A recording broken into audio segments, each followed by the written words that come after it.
सच्ची मित्रता की कहानी।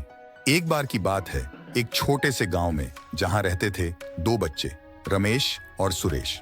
दोनों दोस्त थे और उनकी दोस्ती में अद्भुत प्यार था। एक दिन उन्होंने सुना कि उनके गांव के पास एक पुरानी हवेली है जो कई रहस्यों से भरी हुई है। रमेश और सुरेश को उत्साह भरा हुआ उन रहस्यों को खोजने का मन किया। उन्होंने तुरंत हवेली की ओर रवाना हो गए। जैसे ही वे हवेली के पास पहुंचे, उन्हें एक बड़ा दरवाजा दिखाई दिया।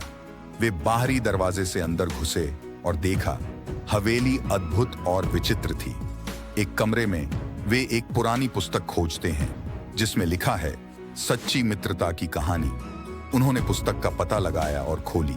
पुस्तक में एक रहस्यमयी कहानी थी जिसमें दो बच्चों की दोस्ती की महत्ता का जिक्र था।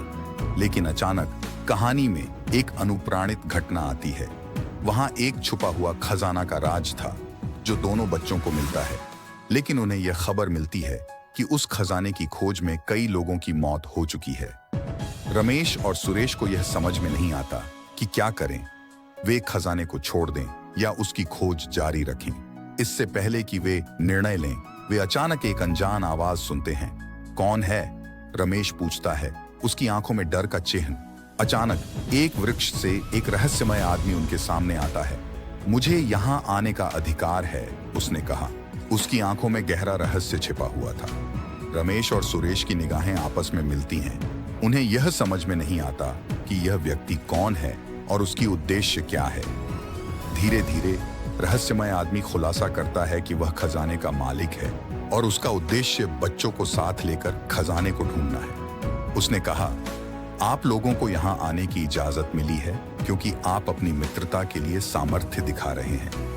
रमेश और सुरेश को उसके शब्दों में विश्वास होता है और वे उसके साथ खजाने की खोज में शामिल हो जाते हैं। ये खोज उन्हें कई चुनौतियों का सामना करना पड़ता है, लेकिन उनकी मित्रता, धैर्य और सहयोग की मदद से वे सभी को पार कर लेते हैं। अंत में उन्हें खजाना मिलता है जो केवल धन से नहीं बल्कि सच्ची मित्रता से भी महत्वपूर्ण होता है। रमेश और सुरेश की कहानी सारे गांव में प्रसिद्ध होती है और उनकी मित्रता का उदाहरण बन जाता है। इस कहानी से हमें यह सीखने को मिलता है कि सच्ची मित्रता किसी भी मुश्किल का सामना करने में मदद कर सकती है और जीवन को सुंदर बना सकती है। इसलिए हमें अपने दोस्तों के साथ मित्रता का मूल्य समझना चाहिए और उनका समर्थन करना चाहिए, क्योंकि वे हमारे जीवन का महत्वपूर्ण हिस्सा होते हैं।